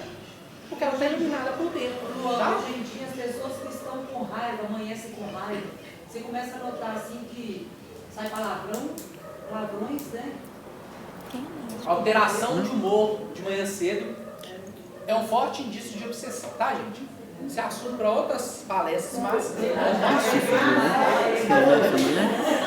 um bom assunto. Realmente, meu relógio está errado. Mas vamos continuar aqui, senão vocês vão deixar doido. Vamos lá. Recordei que a senhora Laura, certa feita, me afirmara que toda criatura no testemunho deve proceder como abelha, acercando-se das flores da vida, que são as albas nobres, no campo das lembranças, extraindo de cada uma substâncias dos bons exemplos para adquirir o mel da sabedoria. Então ela está querendo dizer o que aqui? Que a abelha, ela não se apodera da flor, ela se apodera, gente? Ela não, ela vai lá, tira o néctar da flor, tira ali o pólen, né? O néctar não, né? Tira o pólen da flor para ela poder fabricar o mel dela, né? Então, ela se utiliza da flor e ela leva, e a abelha, ela dá o exemplo da abelha, porque a abelha, ao mesmo tempo que ela tira da flor, ela dá para a flor também, porque a flor só consegue germinar, só consegue florescer, consegue dar fruto, porque ela faz a polinização, né? Então, do mesmo jeito que eu tiro de você alguma coisa, você também tira de mim. Então seria uma relação de mutualismo que a gente chama na biologia, né? Onde não de parasitismo, mas de mutualismo, onde eu tiro, mas eu dou também. Eu tiro algo de você e você tira algo de mim, uma troca. Tá bom? Então o exemplo dela que foi belíssimo por isso. Então nós temos que nos acercar das pessoas ao nosso redor, não com a intenção de tirar uma vantagem, de tirar algo delas, de sobressair, não. Eu tenho que me cercar das pessoas como se fosse uma abelha. Eu tiro dela algo bom, mas eu também dou. Né? Essa seria a relação social perfeita. Né? Infelizmente a gente ainda não chegou nesse patamar, né? Mas nós vamos chegar lá um dia. Né? Nós vamos ser verdadeiras abelhas. Né? E não um animal que está destruindo tudo igual a gente faz ultimamente. Né? Destruindo relações, destruindo sentimentos, destruindo as pessoas, destruindo a natureza, destruindo o planeta. Nós vamos nos transformar. Com o passar dos anos, nós vamos aprendendo e nós vamos nos transformando em pessoas melhores. Apliquei ao meu caso o proveitoso conselho e comecei recordando minha mãe. Não se sacrificara ela por meu pai a ponto de adotar mulheres infelizes como filhas do coração. Então a mãe da André Luiz, o que ela fez? O pai dele desencarnou e foi projetado no umbral pela mente doentia dele, junto com as duas amantes dele. Uma das duas, que deve ter tido várias, mas essas duas aí foram as que, né, deve ter marcado a vida dele lá, né, que impregnou nele. Então ele estava lá preso com essas duas amantes dele. O que a mãe do André Luiz vai fazer? Ela vai renascer aqui na Terra, vai encarnar de novo, vai receber um ex-marido dela como marido novamente e vai receber as duas amantes como filhas dela. Luan, mas é opção da mãe por carregar o amor. Exatamente. Então, com um amor profundo, ela foi lá e conseguiu resgatar, porque falaram para ela, não precisa mais dar exclusividade de seres que sabem amar, né? Nós, pra gente, seria impensável, né? Mas exclusividade de quem sabe amar e quem, obviamente, sabe perdoar. Exatamente. Então, ele deu esse exemplo. Nosso lar estava repleto de exemplos edificantes. A ministra veneranda trabalhava séculos sucessivos pelo grupo espiritual que lhe estava mais particularmente ligado ao coração. Então a ministra veneranda já era um espírito que poderia estar na esfera sublimada, mas ela estava lá no nosso lar porque ela queria continuar com os espíritos que ela amava até que eles conseguissem se elevar junto com ela. Olha que belíssimo exemplo, né? O Bezerra de Menezes também é um caso desse. Ele poderia ter ido para outro planeta muito mais evoluído que a Terra, continuar essa caminhada evolutiva, mas ele preferiu ficar aqui na Terra para nos ajudar no nosso progresso, né? Então nós temos aí inúmeros exemplos de espíritos superiores que estão aqui na Terra conosco para nos ajudar. E muitas vezes o que a gente faz com eles? Crucifica, né? Eu chamo de esquizofrênico, igual fazer o Chico Xavier, né? O doido, é o esquizofrênico aí, né? É assim que a gente trata as pessoas que vêm nos ajudar aqui, né? Eles são tão diferentes de nós que nós ficamos assustados e a gente acaba crucificando eles, tá bom? Então aqui ele vai citar vários exemplos, né? Da Narcisa que se sacrificava nas câmaras para obter endosso espiritual de regresso ao mundo, em tarefa de auxílio aos que ela amava, né? Então você vai ter vários exemplos, né? E aí ele fala até da senhora Hilda, que vencera o dragão do ciúme inferior, né? Chegando mais próximo dele. E aí ele diz aqui, ó: procurei abstrair-me das considerações aparentemente ingratas que eu vi no ambiente doméstico, ou seja, a filha dele falando para não pensar nele, a mulher falando para não falar o nome dele, né?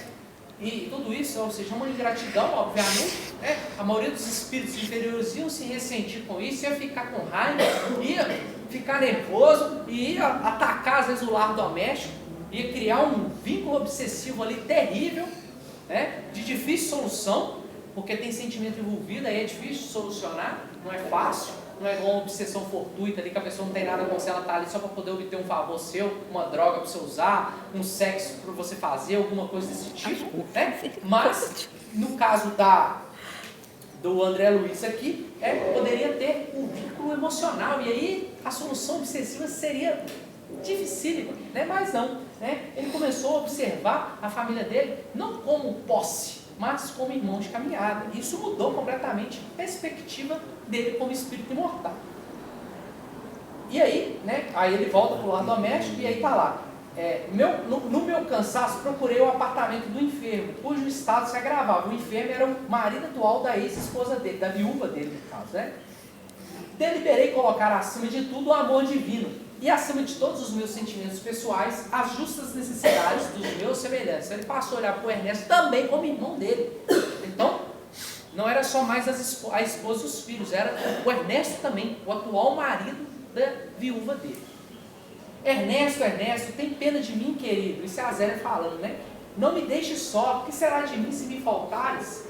O doente acariciava-lhe as mãos e respondia com imenso afeto, apesar da forte dispneia, né? Dispneia é falta de ar, gente. A pessoa está ali morrendo mesmo, assim, está ali passando mal. Roguei ao Senhor energias necessárias para manter a compreensão imprescindível e passei a interpretar os cônjuges como se fossem meus irmãos. Então, olha o olhar dele de amor universal começando a se manifestar. Reconheci que Zélia e Ernesto se amavam intensamente e, se de fato me sentia companheiro fraternal de ambos, devia auxiliá-los com recursos ao meu alcance. Iniciei o trabalho procurando esclarecer os espíritos infelizes que se mantinham em estreita ligação com o enfermo. Então, a primeira coisa que o André Luiz foi fazer foi tentar esclarecer aquelas 3 sombras que estavam ali dentro do quarto. Minhas dificuldades, porém, eram enormes, sentia-me abatidíssimo. Então, o André Luiz estava sem energia e não conseguia convencer aqueles irmãos ali de se retirarem, né? Nessa emergência, lembrei de certa lição de Tobias, quando me dissera: aqui em nosso lar, nem todos necessitam do aerobus para se locomover, porque os habitantes mais elevados da colônia dispõem do poder de volitação. E nem todos precisam de... Para quem não sabe o que é volitação, gente, volitação é quando o espírito se movimenta apenas com a força do pensamento. Então é como se ele literalmente voasse mesmo assim, ó. Tá? É como se ele saísse igual uma bala voando mesmo. Não é voando com asa não, gente. É se movimentando mesmo assim rápido. Não com o andar dos pés, mas como se ele estivesse deslizando. Sim, exatamente. Quando o sonho está voando. Eu sonhei uma vez, foi a melhor sensação da minha vida. Não tem coisa melhor, não tem? É maravilhoso. Só uma vez, eu só tive uma única vez, gente. Eu tenho um monte de inveja de vocês, tem hora, gente. Nossa, vocês que eu falo esse negócio, eu morri de inveja de vocês. Aí, tá vendo? Atravessando paredes, né? Tá vendo? Ó, eu morro de inveja de vocês, gente. Vocês, por favor, parem de falar isso, que eu fico com muita inveja, viu? E aí ela falava, e nem todos precisam de aparelhos de comunicação para conversar à distância. Lembrando que nessa época aqui, celular era... nem existia, gente. O celular foi começar a existir em 1960, 70, os primeiros protótipos para começar a existir na década de 80, de 90. E aqui, nesse livro de 1954, o Chico já trazia informação de aparelhos que se comunicavam à distância, tá? O telefone com fio, tem um fio, tá, gente, que levava a comunicação. Esses aparelhos eram sem fio, tá? Tem relatado aqui no livro nosso lá. Então aqui ela cita novamente esses aparelhos e dizia, né, que esses aparelhos eram só para as pessoas que não mantinham sintonia de pensamento, tá? Para as pessoas que mantinham a sintonia, elas conseguiam se comunicar pelo pensamento. Tá? Então, a linguagem universal dos espíritos é o pensamento, mas espíritos inferiores precisam ainda dar forma verbal para se comunicar, tá? Lembrei quanto me seria útil, e aí, gente, aí fica uma coisa interessante, né? Todo mundo fala, esse negócio de orar é coisa de crente, é coisa de doido. Quando você está orando, gente, nada mais nada menos que você está fazendo é uma comunicação mental aos planos superiores. Ou também aos planos inferiores, né? Depende do que você está orando, né? Você está orando ou você está invocando? Uma oração, ela é sublime. Então, ela é, não que existe para cima e para baixo, mas só para a gente entender. Ela vai para as esferas superiores. Uma invocação vai para as esferas inferiores. Qual que é a diferença? Quem vai atender o apelo da invocação é o espírito inferior. Então, se você pedir para o espírito inferior, se você virar e falar assim, oh meu Deus do céu, me arruma um namorado, me arruma um carro, uma casa, isso aí, tudo vai descer, meu filho, vai tudo descer, vai virar tudo invocação. Agora, se você orar, ô meu pai, por favor, ajude aquele irmão meu que está necessitado, ô meu pai, ajuda uma pessoa ali, ô meu pai, me dá força para me suportar essa carga que eu estou carregando, ô meu pai, me ajuda a ter paciência para me conseguir vencer esses desafios. Não é pedir tarefa pronta não, viu, gente? Deus não vai dar tarefa pronta para vocês não, viu? Tem que saber pedir também, tá? Então, quando você está orando para benefícios dignos, e principalmente para o outro, quando você ora para o outro, meu amigo, essas orações, elas, como diz o Chico, a oração de uma mãe para um filho arromba a porta do céu, né? Ela passa assim, ó, e com a bala, ela vai lá em cima, e quem atende ela são espíritos muito superiores. Tá bom? Então, pessoal, oração é apenas comunicação mental, tá? Então, quando a gente está pensando, a gente está orando também. Por isso que Jesus falava, orai e vigiai os seus pensamentos, porque quando você não está vigiando seus pensamentos, você está pensando coisas inferiores, aquilo é uma oração, gente. Na realidade, não é uma oração, é uma invocação. E aí você está atraindo para perto de vocês aqueles espíritos que pensam daquela forma. Então, aí, se você está no processo depressivo, aquilo vai se agravar ainda mais, que esses espíritos vão retroalimentar esses pensamentos. Então, o André Luiz aqui está lembrando, olha, eu posso me comunicar mentalmente, ou seja, eu posso orar e pedir ajuda. E aí é o que ele faz, né? Então, ele ora, né? Ele concentrou em fervorosa oração ao Pai e nas vibrações da prece dirigi-me a Narcisa, encarecendo socorro. Então, ele pediu socorro para Narcisa, né? E aí passou um tempo, né? Ele sentiu um leve toque no ombro. Era Narcisa que atendia, sorrindo. Ouvi seu apelo, meu amigo, e vinha ao seu encontro. Não cabia em mim de contentamento. A mensagem do bem fixou o quadro. A mensageira do bem fixou o quadro, né? Então ela viu a cena ali na casa dele, né? A mulher, o atual marido ali, quase morrendo, aquela situação, aquelas três entidades ali obsidiando ele, agravando o quadro físico dele. Compreendeu a gravidade do momento e acrescentou, não temos tempo a perder.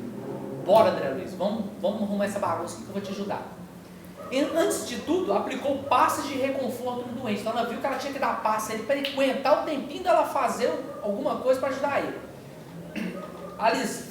Isolando-o das formas escuras, que se afastaram como por encanto. Em seguida convidou-me com decisão. Então ela conseguiu ali com um passe criar uma barreira magnética onde aquelas entidades escuras perderam o acesso momentâneo ao doente, tá? E aí ela disse, vamos à natureza. Lembra lá como é que o espírito pediu para você passar na perna? O quê? Fundanga? Como é que é? Vamos à natureza. Né? E o que pólvora tem, gente? Você sabe o que a pólvora é composta? Carvão, enxofre e salitre. Acho que é salitre, é nitrogênio na realidade. Né? Então são adubos, é o adubo, é o carvão e é o salitre. São elementos naturais. Né? Então a pólvora, ela é fabricada, mas ela é um elemento, ela é constituída de elementos naturais. Assim como tudo que a gente tem, viu, gente? Tudo é elemento natural. Né? Como diz Lavoisier, na natureza nada se cria, nada se perde, tudo se transforma. Então a gente está o tempo inteiro transformando a nossa realidade. O que o pastor falou, eu entendi lavar. Aí, quando eu perguntei, o doutor falou, não é lavar, passar. Passar. Então, aqui, ela chama André Luiz para ir na natureza. Aí vamos entender o que ela foi fazer. Por isso que eu queria ler o livro dos Espíritos para você. Vamos ver se dá tempo aqui. Acompanhei sem hesitação, e ela, notando-me a estranheza, acentuou: não só o homem pode receber fluidos e emiti-los. As forças naturais fazem o mesmo. Nos reinos diversos em que se subdividem,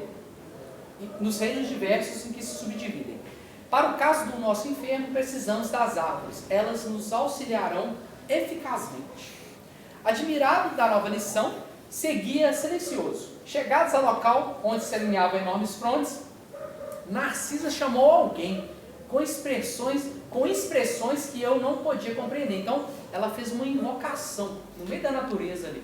Ela falou algumas palavras, que o André Luiz não sabe o que ela falou. E aí, daí a momentos, 8 entidades espirituais atendiam-lhe o apelo. Entidades espirituais, eram espíritos individualizados. Imensamente surpreendido, via indagar da existência de mangueiras e eucaliptos. Devidamente informada pelos amigos, que me eram totalmente estranhos, a enfermeira explicou. Vocês perceberam o que ela fez? Quem percebeu o que ela fez aqui, gente? Quem aí consegue decifrar o que ela fez aqui? Porque ler uma coisa e entender outra, né?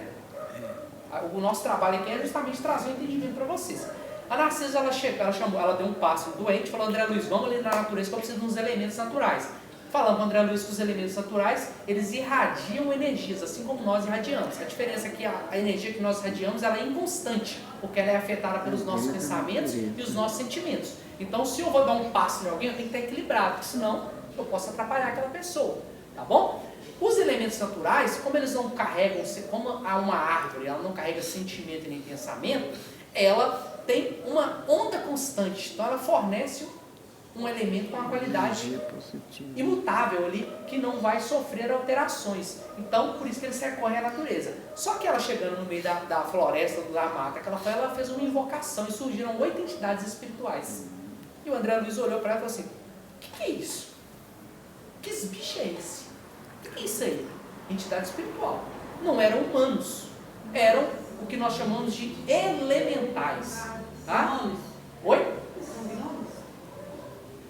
Gnomos, fados, doentes, isso aí faz parte da imaginação humana. Eles trazem um pouquinho do que é a realidade, mas não é bem isso não, tá, gente? Porque senão vocês vão achar que existe gnomos, existe fados, existe doente. Todas as lendas, tudo que os seres humanos imaginam, tem um pouco de verdade. Por exemplo, vampiro. Vampiro existe, gente? Não existe como retratado nos filmes. O cara não vai lá sugar seu sangue, aquele negócio ali, né? Na realidade, um vampiro no plano espiritual é uma entidade que suga a energia da outra. Eles são chamados de vampiros espirituais. Tá? Então, guarda determinadas similaridades, tá bom? Então, essas entidades do mundo natural, elas ainda não atingiram o reino humano. Então, elas estão como que, imagina um cachorro que tem lá na sua casa. Tá? O cachorrinho que tem na sua casa. O espírito dele está começando a se individualizar. Tá? Ele ainda não saiu da esfera animal. Esses seres, eles estão acima do cachorro, tá? Então já são seres que transitam entre o humano e o animal. Então a gente não pula do animal para o humano de uma vez. Há elos dessa corrente que separam, né? E que fazem estágio, onde nós estagiamos. Até você chegar no homem das cavernas, que já é bem complexo, vai demorar muito para esses espíritos elementais da natureza chegarem lá.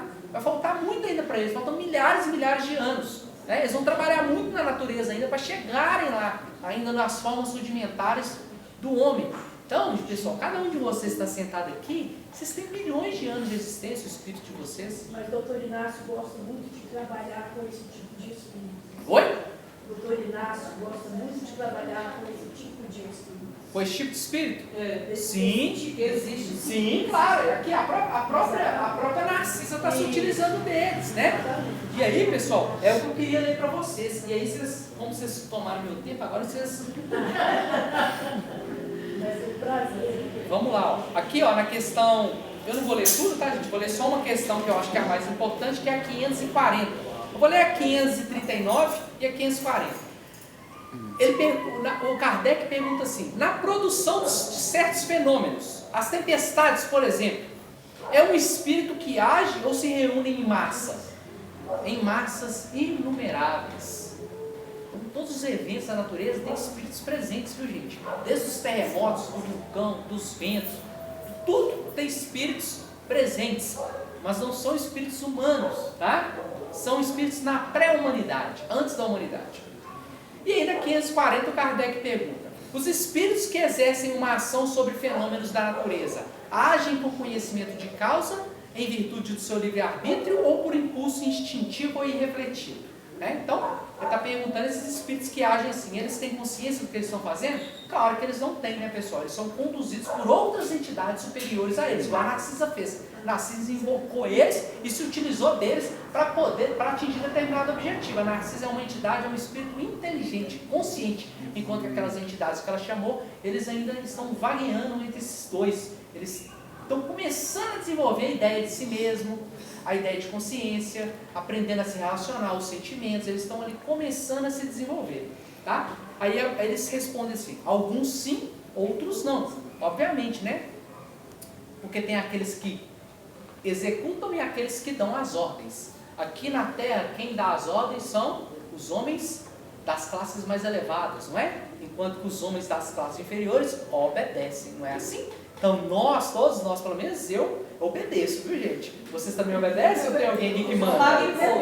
Exatamente. Então, é a mesma coisa, tá? No plano espiritual. Existe hierarquia. Então, esses espíritos da natureza, eles obedecem ordens, eles são comandados. Os comandantes são espíritos superiores, mas também espíritos inferiores podem se utilizar deles para fazer coisas inferiores, porque como eles não têm vontade própria, eles são conduzidos pelo seu comandante. Se o comandante é mau, eles vão fazer coisas más. Porém, eles não carregam culpa nenhuma, porque eles não têm consciência. Diferente dos seres humanos que possuem consciência e quando praticam algum delito, eles carregam a culpa e a culpa pune. A culpa se reflete no futuro, nas encarnações posteriores, porque eles carregam aquilo dentro de nós, nós carregamos aquilo dentro de nós, tá? Aí respondendo aqui, ó. Alguns sim, outros não. Eu faço uma comparação. Imagina essas miríades de animais que pouco a pouco fazem surgir do mar as ilhas e os arquipélagos. Crês que nisso não há um fim providencial e que uma certa transformação da superfície do globo não seja necessária à harmonia geral? Esses não são mais que animais da última ordem e cumprem essas coisas para proverem suas necessidades e sem desconfiarem que são instrumentos de Deus. Então, eles fazem inconscientemente, mas ao mesmo tempo estão servindo de instrumentos. É igual a gente também, muitas vezes, a gente faz as coisas conscientemente e a gente está sendo instrumento de Deus. Mesmo quando a gente faz uma coisa ruim, Deus pega aquela coisa ruim que nós fizemos e transforma em uma coisa boa. Eu já dei vários exemplos aqui para vocês, eu não vou voltar nisso não, senão nosso tempo vai embora. Enquanto ensaiam para a vida e antes de terem a plena consciência de seus atos e o seu livre-arbítrio, agem sobre certos fenômenos dos quais são agentes inconscientes. Eles executam primeiro, mais tarde, quando sua inteligência estiver mais desenvolvida, comandarão e dirigirão as coisas do mundo material. Mais tarde ainda, poderão dirigir as coisas do mundo moral. É assim que tudo serve, tudo se coordena na natureza, desde o átomo primitivo até o arcanjo, que ele mesmo começou pelo átomo. Admirável lei da harmonia, da qual o vosso espírito limitado não pode ainda entender o conjunto. Então, eu fico até emocionado quando eu leio isso aqui. O Pietro Baldi, que não é espírito, mas é um autor que eu gosto de ler, ele diz o seguinte: do átomo ao arcanjo, na natureza tudo se encadeia. o homem dorme no mineral, desperta no vegetal, sonha no animal e pensa no hominal. Tá? Estou mostrando aí que todas as formas de vida que nós conhecemos e aquelas que nós desconhecemos, que nós não começamos a nossa caminhada evolutiva nesse planeta, elas servem como matéria transformista para o nosso espírito imortal. Então nós vamos aí vagueando de forma em forma até que nós chegamos aqui, né? Depois de pelo menos aí, segundo Emmanuel, 1,5 bilhões de anos para a gente chegar na forma humana atual. 1,5 bilhões de anos. Você acha isso pouco? A Terra tem 4 bilhões de anos. Para o universo nós somos jovens, né? Agora, em relação a tempo, né? A gente comparando com o nosso tempo aqui de 80 anos, isso chega a ser risível, né? Chega a ser ridículo. Tá? Então, essas entidades que a Narcisa chama, ajudaram ela a confeccionar esses elementos para atender o doente. Então, ela diz, como vê, André, não existe nada de inútil na casa do nosso Pai. Em toda parte, se há quem necessite aprender, há quem ensine. E onde aparece a dificuldade, surge a providência. O único desventurado na obra divina é o espírito imprevidente, que se condenou às trevas da maldade. Narcisa manipulou em poucos instantes certa substância com as emanações do eucalipto e da mangueira, e durante toda a noite aplicamos o remédio ao enfermo, por intermédio da respiração comum e da absorção pelos poros. O enfermo experimentou melhoras sensíveis. Pela manhã, cedo, o médico observou extremamente surpreendido. Verificou-se essa noite extraordinária reação, verdadeiro milagre da natureza, diz o médico. Né? Como é que o cara melhorou? Esse cara já estava desencanado. Eu já tinha falado que ele ia morrer. Zélia estava radiante. Encheu-se a casa de alegria nova. Por minha vez, experimentava grande júbilo na alma. Percebe que se ele tivesse ficado ali para atacar aquele irmão dele, o Ernesto, ele poderia ter agravado o quadro dele, ele ter desencarnado, a família dele ter se desestruturado, a família que ele amava, que ele dizia que ele amava, ia se desestruturar, né? Os filhos iriam se perder de novo, o menino já tinha se perdido, né? E as filhas dele iam ficar desamparadas, a mãe, a Zélia que ele amava, ia ficar desamparada. Será que esse amor mesmo, gente? Será que esse amor, se você ama uma pessoa, você quer condená-la à destruição, seja ela espiritual ou física, igual a gente vê de crime passional, o cara vai lá, assassina a mulher? Tem amor nisso aí, gente? Egoísmo doentio. Egoísmo doentio, né? Então a gente tem que aprender a amar. A gente está distante, muito distante do que é o verdadeiro amor. Profundo alento e belas esperanças revigoravam meu ser. Reconhecia eu mesmo que vigorosos laços de inferioridade se haviam rompido dentro de mim para sempre. Então aquele resquício de inferioridade daquele homem ciumento, materialista, homem da terra, se rompeu dentro dele, ele se transformou. E aí, uma coisa incrível aconteceu. Nesse dia eu voltei para o nosso lar em companhia de Narcisa e pela primeira vez experimentei a capacidade da volitação. Será por quê, né, gente? Passarinho voa por quê? Porque é leve, porque tem pena, né? Porque pedra nunca vai voar. Então, enquanto você conservar rocha dentro de você, matéria inferior dentro de você, você vai ficar estagnado no chão da terra, preso aqui. Literalmente. Os corpos físicos, eles obedecem à lei da gravitação. A gravidade está aí. Mas o corpo espiritual, o perispírito, também respeita essa lei. A lei da gravitação, ela atua tanto no espiritual como no material. Não se enganem. Então, o espírito que tem a densidade muito grande, ele não consegue volitar. Ele não consegue, entre aspas, voar. Tá? Porque ele está preso ao chão da terra. Literalmente uma rocha, uma pedra. Tá? E o que caracteriza essa rocha, essa pedra? São os sentimentos inferiores. É aquilo de ruim que a gente carrega dentro da gente. São as nossas trevas, a nossa intimidade, que estão guardadas na nossa intimidade. Tá?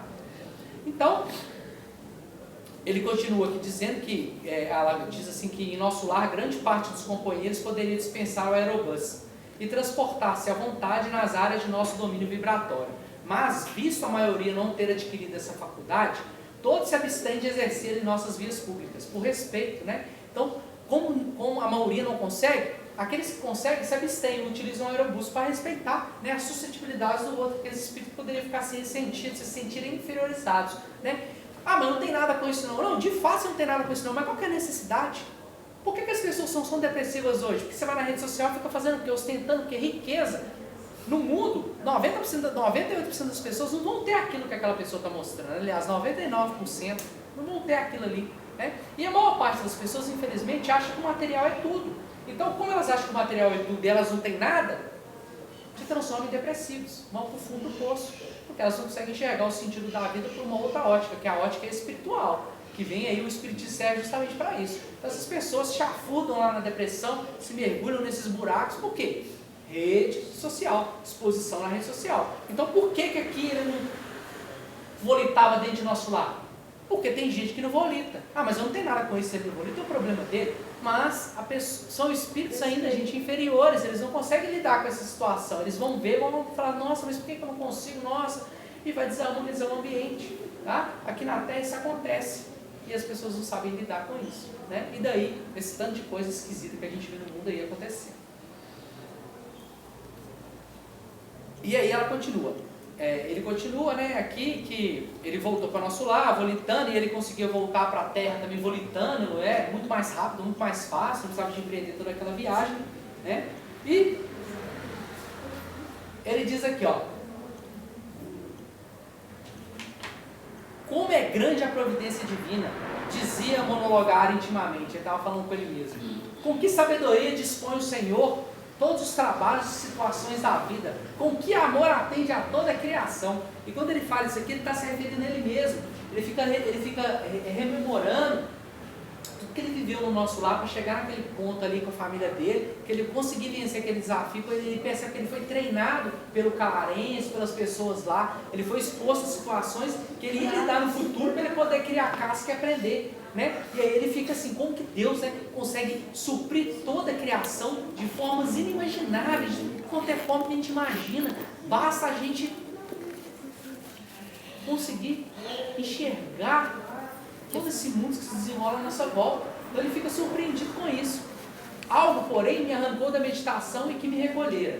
Mais de 200 companheiros vinham ao meu encontro, todos me saudavam, generosos e acolhedores, Lísias, Lacínia, Narcisa, Silveira, Tobias, Saluxos e numerosos cooperadores das câmaras ali estavam. Não sabia que atitude assumir, colhido assim de surpresa. Foi então que o ministro Clarence, surgindo à frente de todos, adiantou-se, estendeu-me a destra e falou: até hoje, André, você era meu pupilo na cidade. Lembra como é que ele chegou em nosso lar?